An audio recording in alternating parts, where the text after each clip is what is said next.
As the biological daughter who was switched at birth, I awakened a superpower that forces others to tell the truth. At the banquet welcoming me home, I took the fake daughter's hand and asked softly, "Are you truly welcoming me back?" To everyone's surprise, her radiant smile vanished instantly. Her face contorted, and she hissed through gritted teeth, "I kicked you into the water back then.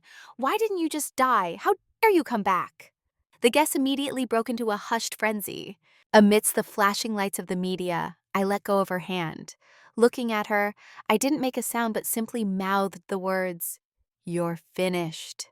When the assistant led me into the Mark family villa, I saw my biological parents. "My dear daughter, you're finally home." Mrs. Daria approached with tears in her eyes, reaching out for a hug, but she froze when she saw the grease stains on my clothes. In that moment, I clearly saw a flash of disgust in her eyes. "I'm sorry, I just came from my part-time job at a restaurant and didn't have time to change." I smiled casually, stripping away her facade. Flustered by my bluntness, Mrs. Daria forgot what to say.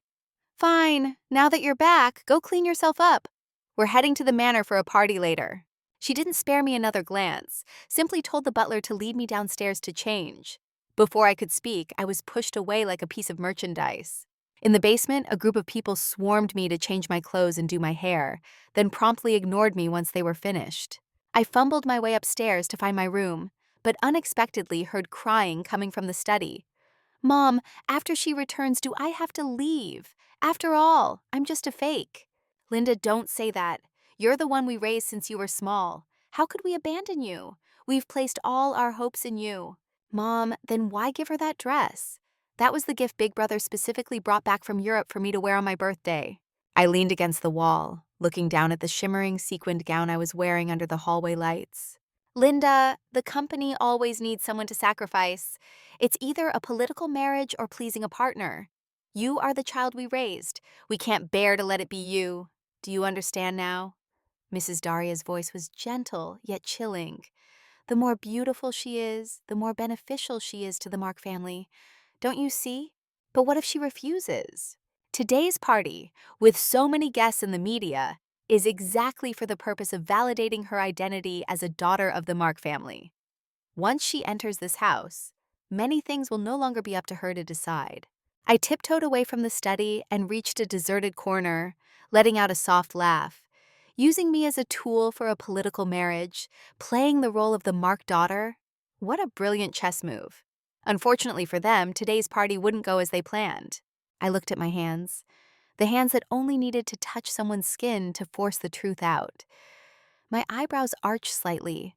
The play was about to begin. The party was exactly as Mrs. Daria described, crowded with guests and media.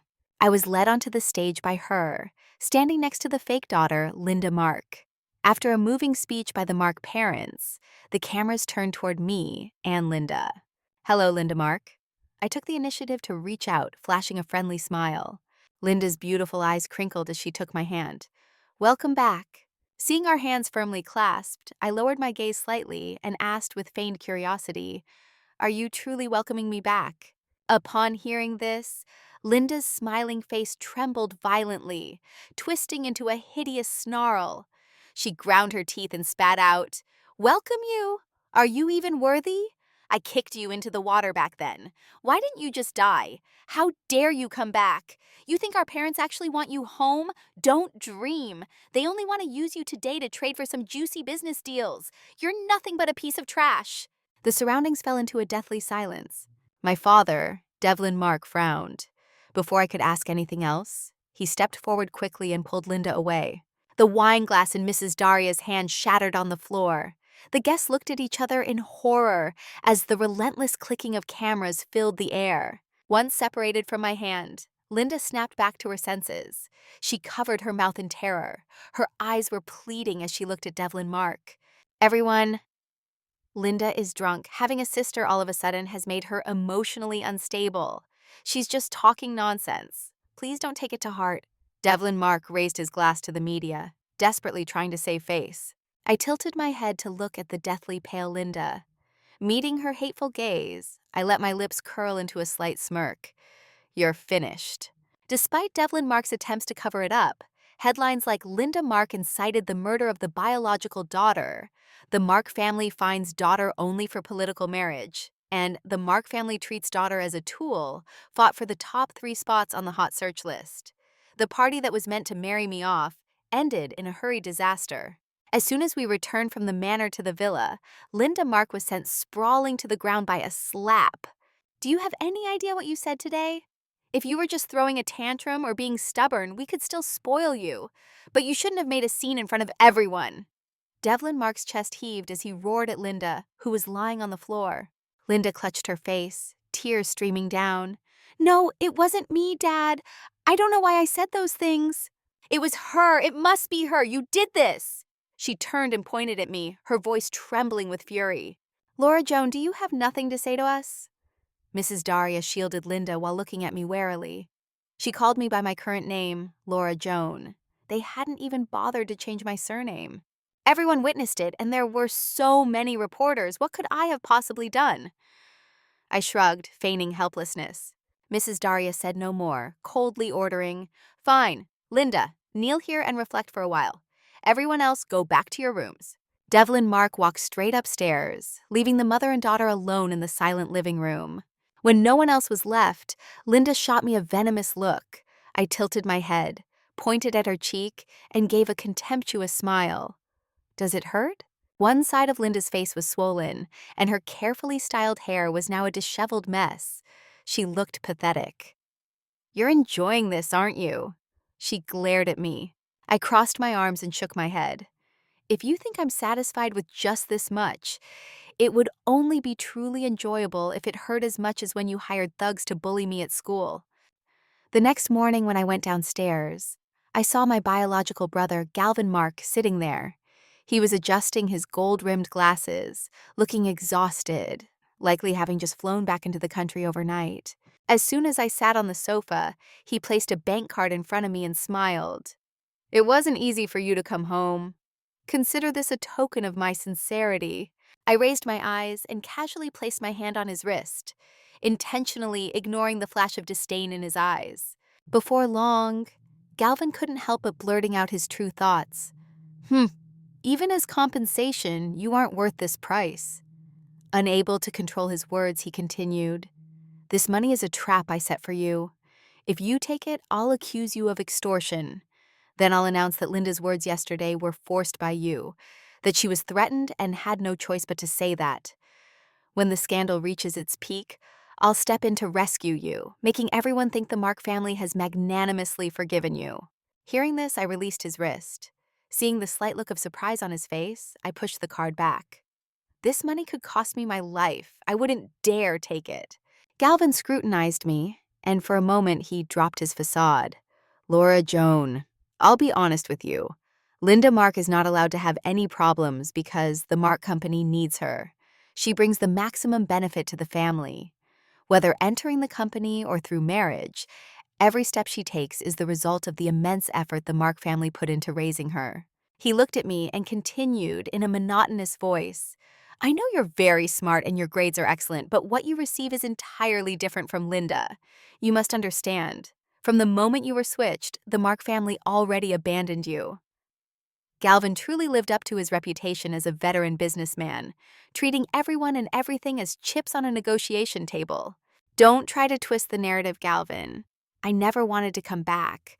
I didn't even know my true identity before this. You were the ones who dragged me into this mess. You wanted a political marriage to maximize Linda's value, and you wanted to use me to reel in more partners. You people are truly thick-skinned. I leaned back into the sofa. My smile was fading as my voice turned cold. Since you dragged me in, you have to accept it when the results aren't what you hoped for. Galvin was calmer than Linda.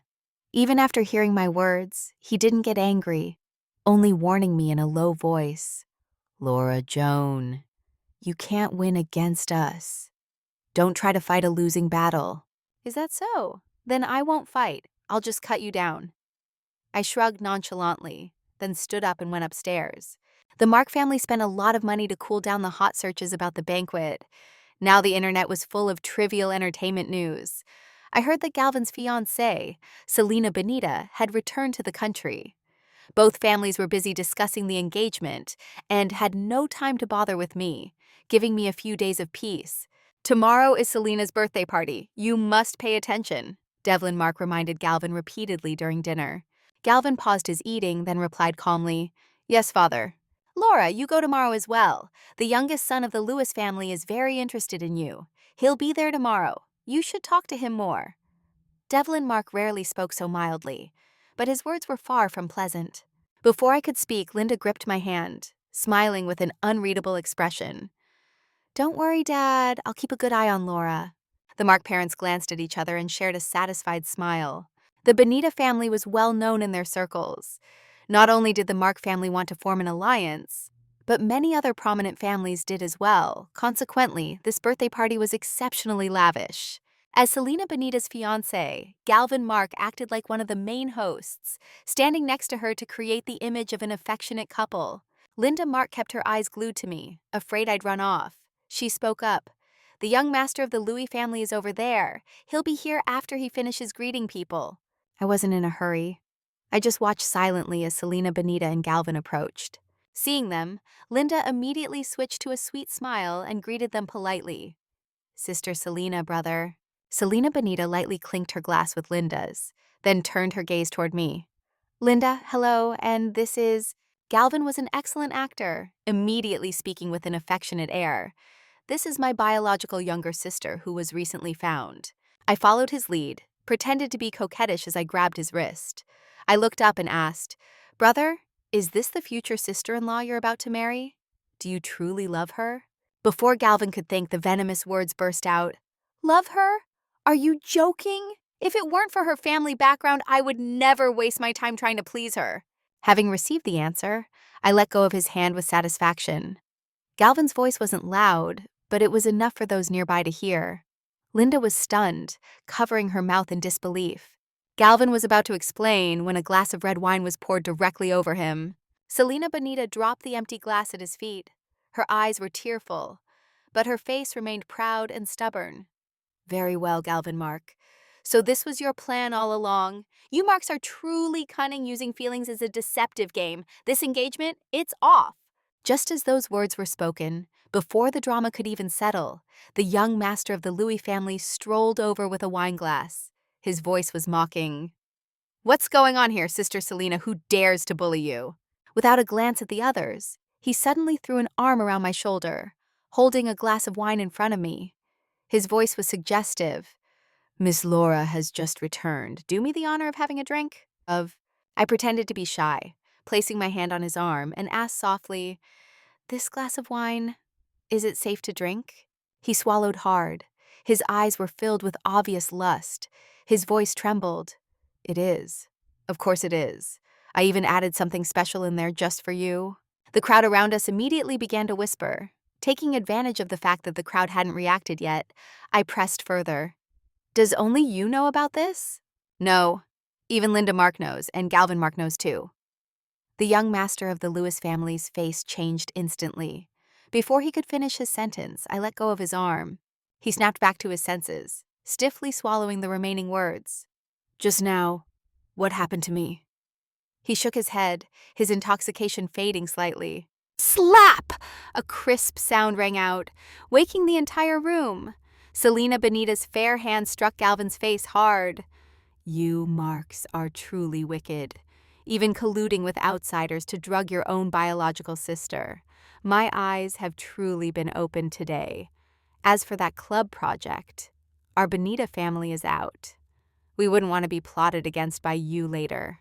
With that, Selena Bonita pulled me behind her and coldly told the butler, "Escort Master Galvin, Miss Linda Mark, and the Louis young master out."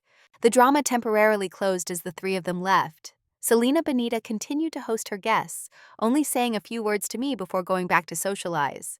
I felt bored and followed the exit to the garden to clear my head. As soon as I sat down, I heard the sound of whistling wind behind me. Before I could react, two bodyguards in black forced me into a car. Immediately after, a man leaned in and sat in the car, greeting me with a faint smile. "Miss Laura Mark, it's been a long time." I adjusted the ties on my wrists. My voice was cold. "I don't bear the Mark surname, nor am I the Miss Laura Mark you speak of." Then hello, Miss Laura Joan, he replied nonchalantly. Seeing me staring at the ties, his smile deepened. My apologies, I was just afraid you'd touch my hand and ask for the truth.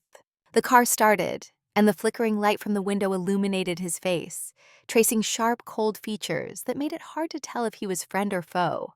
I gave a cold huff and turned my head to look outside. I don't know what you're talking about. Have you been reading too many sci-fi novels? Miss Laura Joan, do you have a grudge against the Mark family? He changed the subject, his eyes like a predator stalking its prey. I ignored him, silently watching the darkness outside the window. Seeing that I didn't respond, he simply gave a thin smile and pulled out an envelope. No need to be so guarded. I'm here to help you. With that, he took out several photos and held them in front of me, all of them showing Linda and Galvin kissing and hugging. Well, Miss Laura Joan, are you satisfied with this introductory gift? He leisurely tucked the photos away, stuffing them right into my bag. I looked at him coldly. My voice was sarcastic. Do you also have a grudge against the Mark family? A slight smile played on his lips, but his eyes were filled with icy intent. I don't ask about your business, so don't meddle in mine. He was truly a cunning, smiling fox, making him hard to read. When the car stopped in front of the Mark villa, the bodyguards finally untied me. Suddenly, the man leaned in close, brushing the hair behind my ear. His voice was intimate. Miss Laura Joan, good night. See you again. I shoved his hand away and walked inside with my bag. As soon as I stepped through the door, a slap came flying toward me. Linda Mark's eyes were bloodshot as she screamed, "What the hell did you do?" I bit my tongue as I felt the sting, looking coldly at her bruised face and her arms covered in scratches. I immediately swung back with a slap of my own. This is what you call bringing it upon yourself. You have no one to blame but yourself. At that moment, Galvin Mark stumbled over, pulling Linda behind him, his dark eyes fixed on me. I crossed my arms and sneered. CEO Devlin certainly didn't hold back, did he? Just then, Devlin Mark stepped out of the study room, with Mrs. Daria following behind. Her eyes were still red. Just as he approached, the butler ran over and whispered a few words to him. His expression changed instantly. His gaze was scrutinizing me. Did CEO Egan William just bring you home? Before I could speak, Linda burst into a bitter laugh. So you looked down on the Lewis family and clung to the Williams? Do you really think you can turn into a phoenix? That CEO Egan only thinks you're a little novel, so he wants to play with you for a bit. As soon as she finished, a cold male voice rang out from the door. Oh, it sounds like you understand me quite well. The air in the room instantly grew tense, as everyone turned toward the man walking in as if he owned the place. CEO Egan, you haven't left yet? Devlin Mark reacted quickly, immediately bowing to welcome him. I intended to, but I just heard someone mention my name, so I came back to check. Egan glanced at Devlin Mark, then sat down casually on the sofa, looking as if he were watching a play. My younger daughter is drunk and talking nonsense. I hope CEO Egan won't take it to heart. Devlin Mark forced a smile. Being blatantly ignored by a junior made him grit his teeth in anger. But he had to swallow his pride. Watching the Mark family being squeezed into such an awkward position, I felt quite comfortable watching the show. Linda, come over here and apologize to CEO Egan. Devlin Mark turned, his eyes like daggers warning his daughter. Linda trembled, stepping forward timidly. I'm sorry, CEO Egan. I misspoke. Egan was still smiling faintly, but his voice sent shivers down everyone's spines.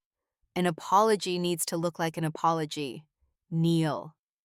As soon as those words were said, the faces of the entire Mark family changed. CEO Egan, you? Devlin Mark frowned. His voice was trembling with anger. What, does it hurt your heart? A spoiled child is the fault of the father. If you feel bad for her, you can kneel in her place. Egan leaned back on the sofa. Though clearly a junior, his aura was arrogant and unyielding. As soon as he finished, Galvin Mark couldn't help himself and rushed forward, pointing directly at Egan's face. His eyes were full of malice. Don't take it too far! Egan nonchalantly looked down at that finger, his gaze narrowing with a threatening aura. Galvin was about to speak again, but was stopped by his father's sharp glare. Linda, didn't you hear what CEO Egan said? Kneel down now. Devlin Mark's chest heaved, but he could only order her in a cold voice. Linda Mark, with tears in her eyes, actually knelt down and choked out an apology. Is CEO Egan satisfied now? Before Devlin could finish, Egan cut him off, his gaze landing directly on me. Laura Joan, what do you think? I was peacefully watching the show, but hearing him speak, I couldn't help but sit up straight. Under the hateful glares of the entire Mark family, I arched my eyebrows and laughed nonchalantly. I think it's not bad. Egan let out a soft laugh and stood up. As he passed me, he leaned down and whispered, I helped you vent your anger. You owe me one. I leaned close to his ear and whispered back, You already wanted to make things difficult for the Marks. Don't pin the favor on me. Even without you, I wouldn't have suffered today. Ungrateful brat! He curled his lips, leaving behind those words as he led his people out. After this commotion, the Mark family hated me to the bone, but they didn't dare touch me again. I stretched lazily and slowly headed up to my room, ignoring them as they sat in the living room muttering curses.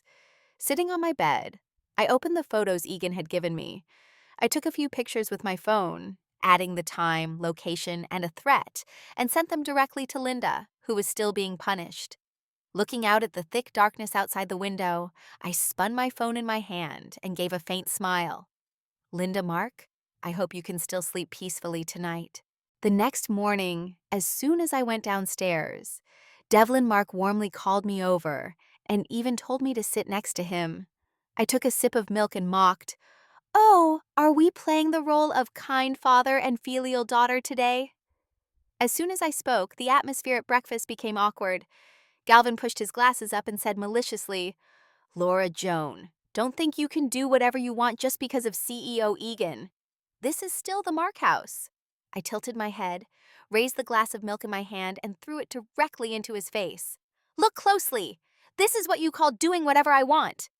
I threw the napkin on the table. My voice was icy. Galvin flew into a rage and stood up, his usual refined appearance vanishing. Enough, sit down. Devlin Mark slammed the table and roared, his warning gaze sweeping across the room. The more he thought about it, the angrier he got, shouting, If it weren't for you, the Bonita family wouldn't have withdrawn their investment. Useless!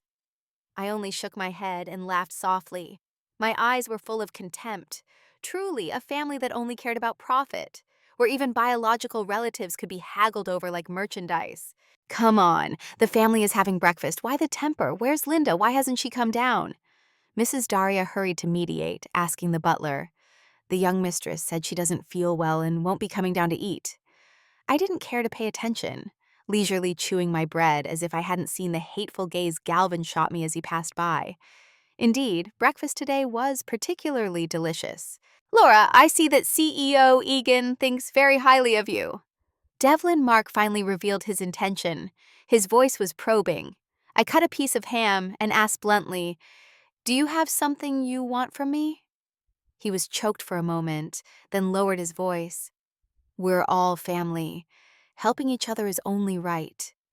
You also know your brother and the Bonitas just had a conflict. The Bonita family has withdrawn their capital from the club project. After them, many others followed suit. Actually, the investment for this project was all out of respect for the Bonitas.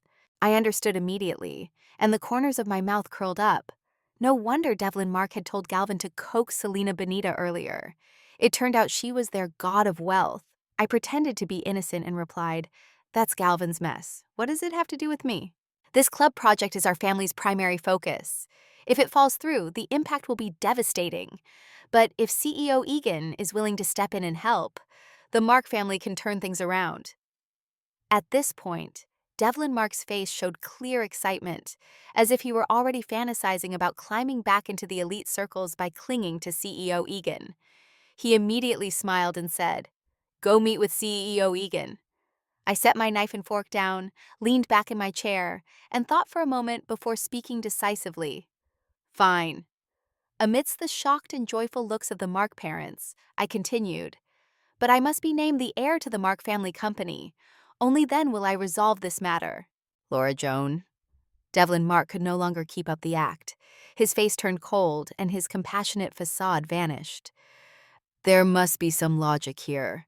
What does the Mark Company have to do with you? On what basis do you demand to resolve things for us? I shrugged, spreading my hands in a roguelike manner. I'm not a fool. Both of them trembled with rage. Mrs. Daria reached out a shaky hand to support her husband. Her voice was quivering. Laura Joan, how did you turn out like this? I looked straight at the woman I was supposed to call Mother, who was now pointing her finger at me. I slowly stood up, leaned over the table, and replied with eyes full of undisguised disgust. What did you think I would be like? Obedient? Filial? People say kind fathers lead to filial children. It is only when parents love that children show devotion. Tell me, have you ever loved me? I stared directly at her, my voice growing colder. I was lost as a child. I understand you have no feelings for me, and I don't demand your love. But you don't even treat me like a human being.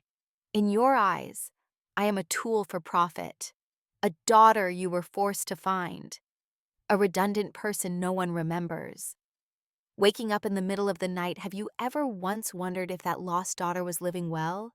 If she was being bullied or if she was afraid? Ask yourself if I should hate you or not. My final words tore away the mask, exposing a bleeding wound. Tears silently welled up in Mrs. Daria's eyes. I didn't care anymore. I simply turned and left the villa, took a taxi to the cemetery, placed flowers before a familiar grave, and slowly sat down. My fingertips touched the photo. In the picture was a very handsome young man with sparkling eyes and a radiant smile. Suddenly, a bitter female voice rang out behind me. It's you! I turned my head, glanced at the terrified and angry Linda Mark, and said calmly, You're here? The photo I had sent along with the meeting address was of this exact cemetery. Laura Joan, where did you get those photos? What on earth do you want? Linda screamed as she rushed forward to grab me. I shoved her hand away, brushed the dust off my clothes, and said in a flat tone, To ask about old matters, of course, to settle the score. Seeing her flustered expression, I slowly pointed to the photo behind me. Do you remember this person, Radley? Linda instinctively looked, her brow furrowing as she asked softly, What do you mean? I exhaled sharply, gripped her arm tight, and asked word by word, Why did Radley jump off the building back then? Linda was panicked and struggled to escape, but words poured out of her mouth uncontrollably. It's because back then he always stood up for you. When you were bullied, he protected you. When you were pushed into the water, he ran to save you. My brother and I only intended to warn him a bit, but my brother took the prank too far. When he tried to run away, he slipped and fell from a great height. I tightened my grip. Pain and anger were clear on her face, but I continued to ask, Why did you want to bully me? Why did you want to kill me? Linda shook her head desperately as if trying to clear herself, but the words kept flowing. Because my brother accidentally discovered your true identity. Neither of us wanted you to come back, so he and I hired the thugs at school to bully you. We thought if you couldn't take it and killed yourself, it would be the best way. If not, we were going to stage an accident to kill you. That time they pushed you into the water was one of them. Her voice grew shakier. Her face was pale as the truth was laid bare.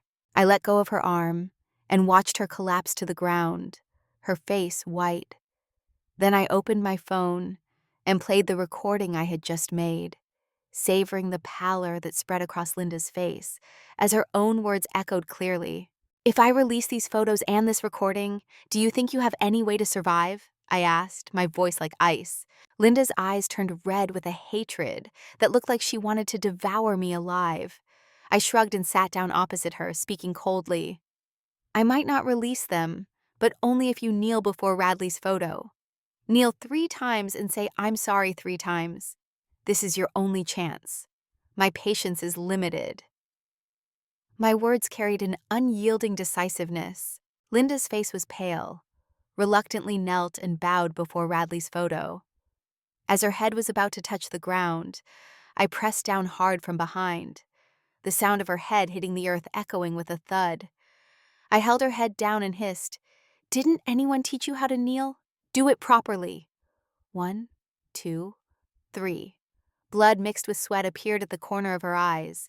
The scene made everyone in the vicinity fall silent. I looked at her coldly, my voice devoid of emotion. Do you want to be a daughter of the Mark family this badly? You want to be a tool? You want to be used as a bargaining chip?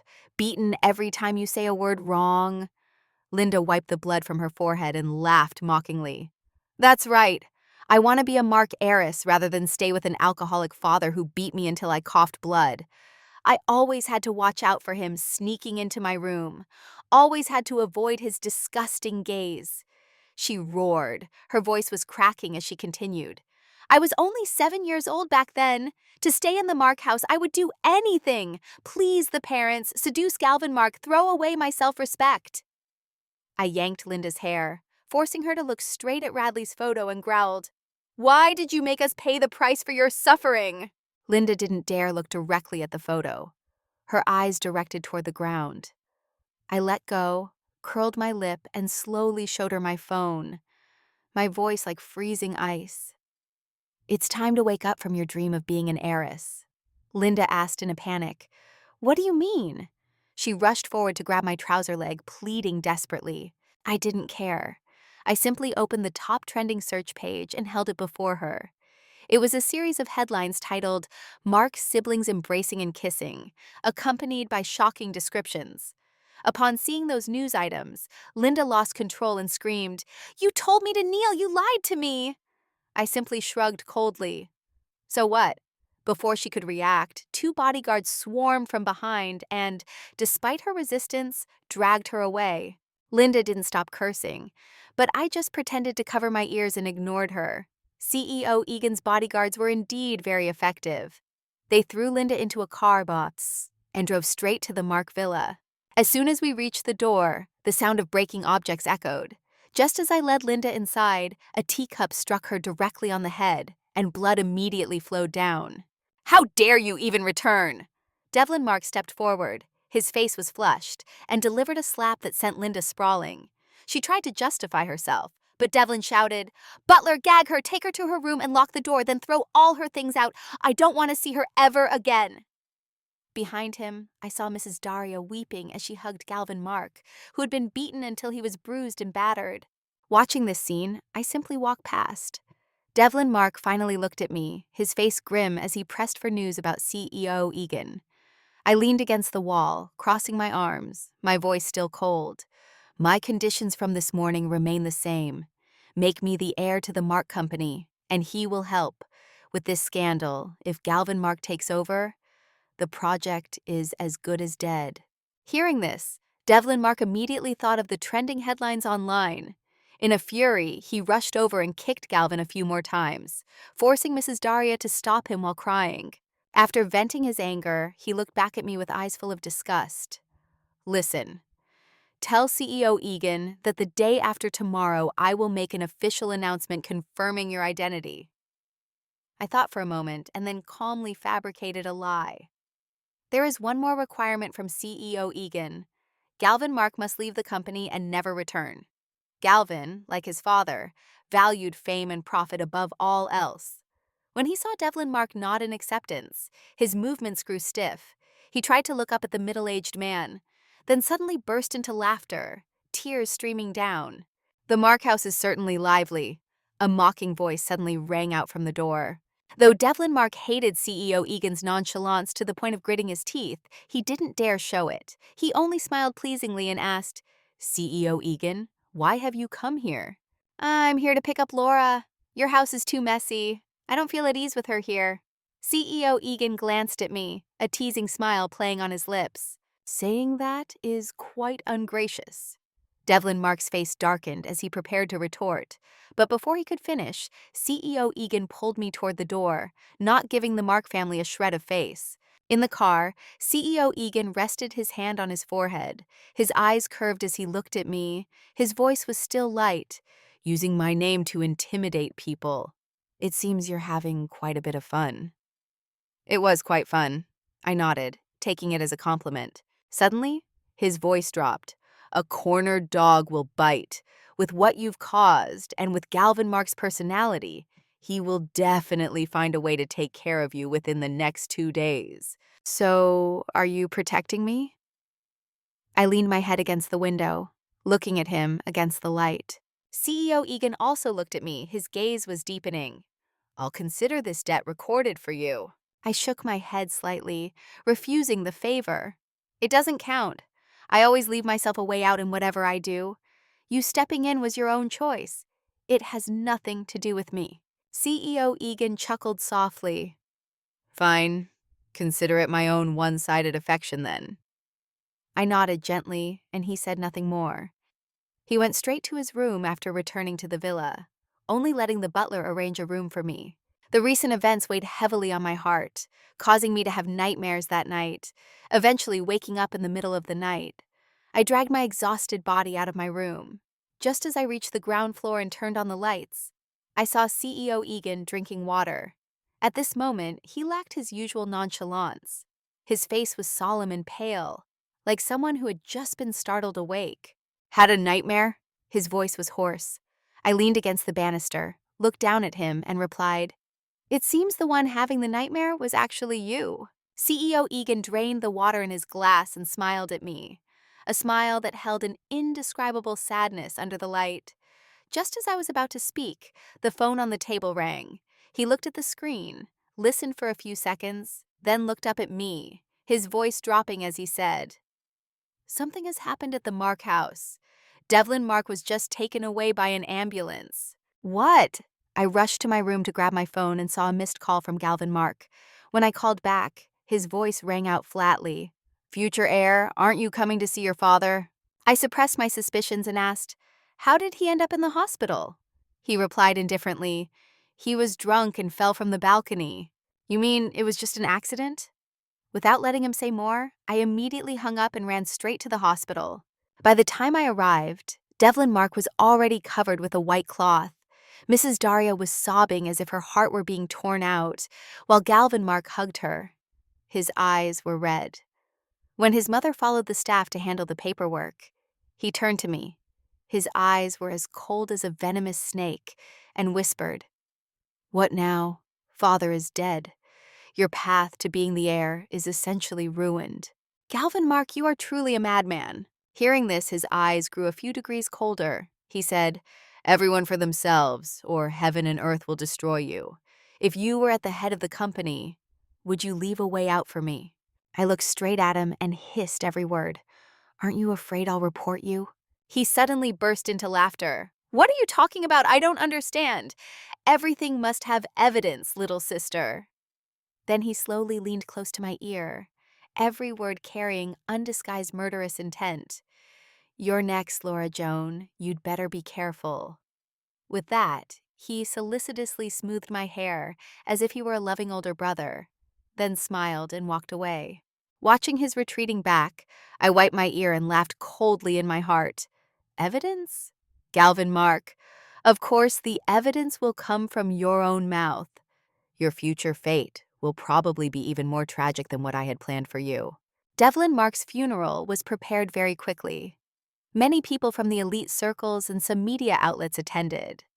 Social media was buzzing with talk about the future of the Mark family business. I stood beside Galvin Mark in mourning clothes, coldly watching him play the role of the filial son, soothing guests and answering the press, wanting to use this tragic drama to wash away his previous scandals. When a reporter stepped up to ask about Devlin Mark's death, Galvin's eyes filled with tears as if he were in great pain. His performance was nearly perfect with no flaws. I simply smiled and stepped forward, moving in front of the camera, and quietly placed my hand on his. The moment I touched him, his lips trembled, and then he couldn't control himself. He ground his teeth and let out the truth. It wasn't an accident. I pushed him. The words made everyone freeze.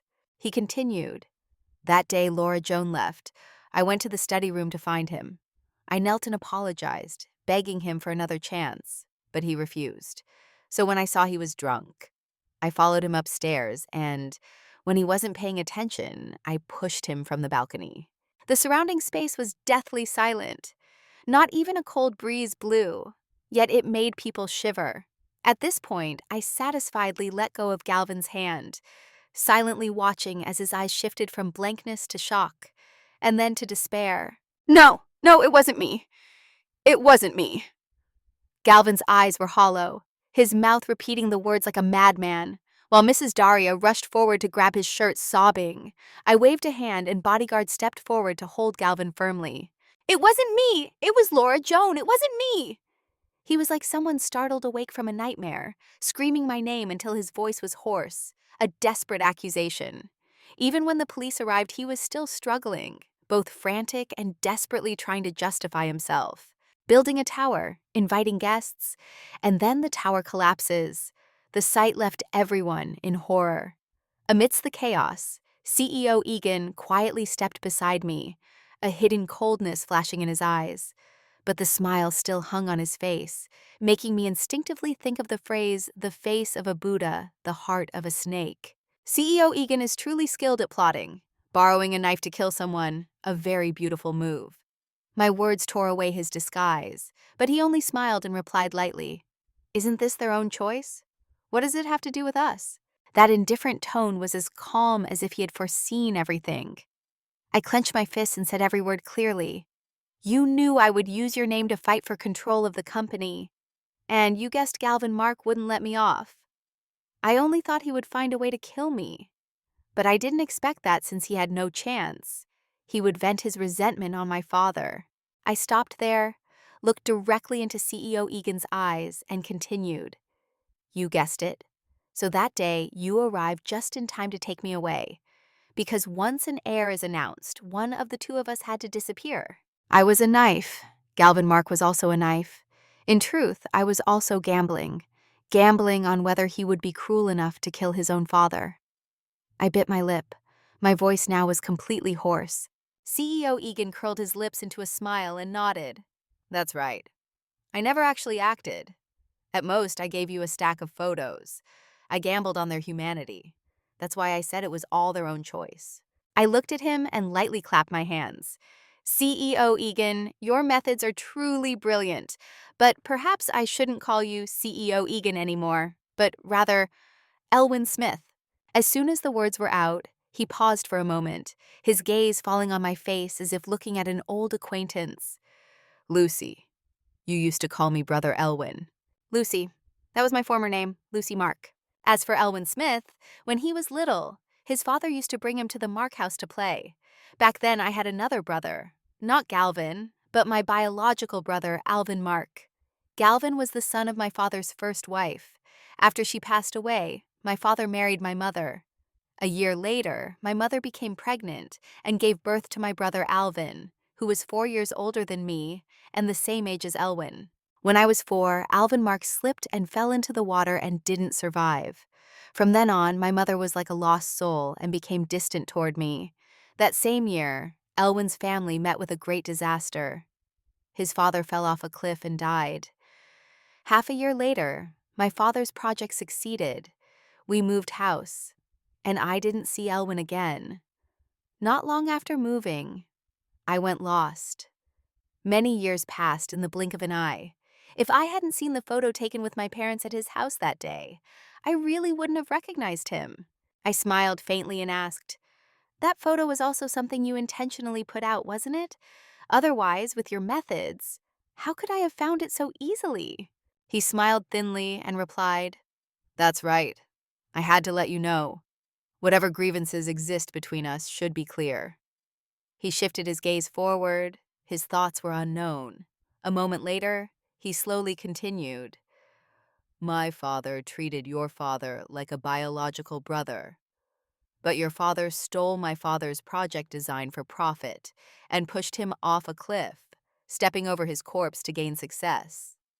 My mother and I were left with a broken home.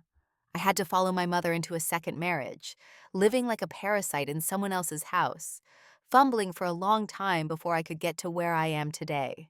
I bit my lip, and after a long silence, found my voice. So you recognized me from the very beginning. Was getting rid of me also part of your plan back then? The enemy and the daughter of the enemy. It's hard to escape, isn't it? I smiled bitterly and continued. If it weren't for these things, we could be considered childhood sweethearts. In the past, The elders even intended for us to be engaged. He blinked, his eyelashes were trembling, and changed the subject. Lucy. Elwyn. Those were the names our two families chose back then. Before I could reply, he continued. His voice was nostalgic, as if talking to himself. Lucy, Elwyn, they sound so right. It's just a pity that standing before each other now are Laura Joan and Egan William. I smiled faintly and said slowly, You hate me, I accept that. But the dirty things of the Mark family, I have never used them. In those lost years, I didn't live a good life either. If you want, consider that my retribution. Egan William looked at me, suddenly reached out his hand, and spoke calmly. Don't you want to ask me a sincere question? I shook my head and replied, This pit, neither of us can cross it. This is where it ends. I'm leaving now. I hope we don't meet again in the future. I smiled at him, turned around, and walked out. The sunlight covered me inch by inch, but there was no warmth. After handling Devlin Mark's funeral, I began packing to leave the city. As for CEO Egan, he was busy suppressing the remaining projects of the Mark family and no longer appeared. Linda Mark went insane from the trauma, and Mrs. Daria had to stay by her side every day to care for her. Before leaving, I went to the prison to see Galvin Mark one last time. Upon seeing me, Galvin began mocking, Have you come here to admire your victory? I leaned back in my chair and spoke calmly. No, I've come to see evil meet its reward. Galvin burst into laughter. His eyes were red. Evil meets its reward? What is crime? Me pushing him down the balcony is evil? Then what about him wanting to cling to your mother's money, forcing my mother to divorce, and forcing her to jump off a building? Everyone in the world fights for profit. Everyone for themselves, or heaven and earth will destroy you. My good father taught me all of that. Every word he spoke was just an excuse for his cruelty. I only coldly spat out one sentence. You brought all of this on yourself. Galvin suddenly fell silent, then opened his mouth coldly. Laura Joan, let me tell you a secret. Do you remember Alvin Mark, your brother? His eyes darted about, and he intentionally lowered his voice. That pampered young master, who had a mother's care from the moment he was born. I was the one who pushed him into the water. Back then, he struggled in the water while I stood on the bank watching bit by bit until he sank completely. At this moment, my chest heaved with every venomous word Galvin spoke. A sense of fury made me suddenly want to kill him. You can't take even this? He curled his lip and continued, What if I told you that the brother loved you most? Before he sank, he still had the protection charm he bought for you in his pocket. How do you feel? I remember when you were 1 year old, during the ceremony where you pick an object. You chose nothing but gripped your brother tightly and wouldn't let go. Your whole family was happy. Meanwhile, I was like a rat in a sewer, only able to hide in a corner and watch you. Galvin's eyes showed madness, his voice growing more agitated. But your family was truly stupid. Your brother considered me a friend. After he drowned, I comforted your mother every day, coaxed her, and slowly replaced him. That's right. Do you want to know why your mother was later so distant toward you? It's because I did it on purpose, sometimes accidentally, sometimes intentionally, saying you were a curse to your brother, that he drowned because he went to buy a protection charm for you, that he gave his life in exchange for yours. Finished, Galvin panted like a dying man experiencing a final surge of life, yet he still struggled to his every word. And then there's Elwyn Smith, your brother's friend. He loved you very much too. Laura Joan. You were supposed to be the most pampered daughter of the Mark family, with a loving family and brother. But what a pity, in the end, you were just a sacrificial offering for all our desires. And that person named Radley, he truly considered you a friend, but also because of you. He was eventually frightened by me and fell from the building. Does it hurt? Does thinking about these things cause you misery? But little sister, the more you hurt, the more satisfied I feel. Ha ha ha ha ha. Laura Joan, you once had so many people who loved you, yet in the end you couldn't keep a single one. Truly pathetic. Galvin seemed to have vented everything. He finished with a long, final breath. I struggled to keep my voice calm. I looked at him and asked, And what about you? Amidst Galvin's confused gaze, I smiled. After I left the house, Devlin Mark called me. He said he could keep you out of the company but would still leave you assets so you wouldn't have to worry about food or clothes for the rest of your life. He even warned me, saying I must not touch you. And yet, in the end, you killed him. How ironic. Perhaps besides your deceased mother, he was the only person who truly loved you, and yet you killed him. I watched Galvin's face collapse bit by bit until he lost all composure and burst into loud weeping. Life in prison will probably be very dull for you, won't it? I found some good friends for you. Remember to treat them well. Enjoy your days in prison until the day of your execution. I laughed coldly, silently watching the weeping Galvin. Then, as if knowing what was coming, he stood up in a panic, trying to rush through the glass barrier. I wish you a swift descent into hell. I dropped one final sentence, watched him desperately pound against the glass, and turned to leave. Radley, I've avenged you. Do you feel a bit happier now? I sat in front of the tombstone, looking at the youth's photo. My mouth smiled, but tears flowed without stopping. Laura Joan, you once had so many people who loved you, yet you couldn't keep a single one. Truly pathetic. Galvin's words were like a curse, repeating over and over in my head. Through blurred tears, I seemed to see the first time I met Radley. At that time, I hadn't been in the orphanage for long. I saw a boy who had been beaten lying flat on the ground. I couldn't bear it. I helped him up, protecting him while shouting for the director. And just like that, we became acquainted. Radley clung to me after that. He said he was an orphan, and I reluctantly considered him my family under that roof. Later, we attended the same school. He loved to play and thus studied poorly. I had to work hard every day to tutor him. But for some reason, people at school kept making trouble for me, and my classmates gradually distanced themselves from me.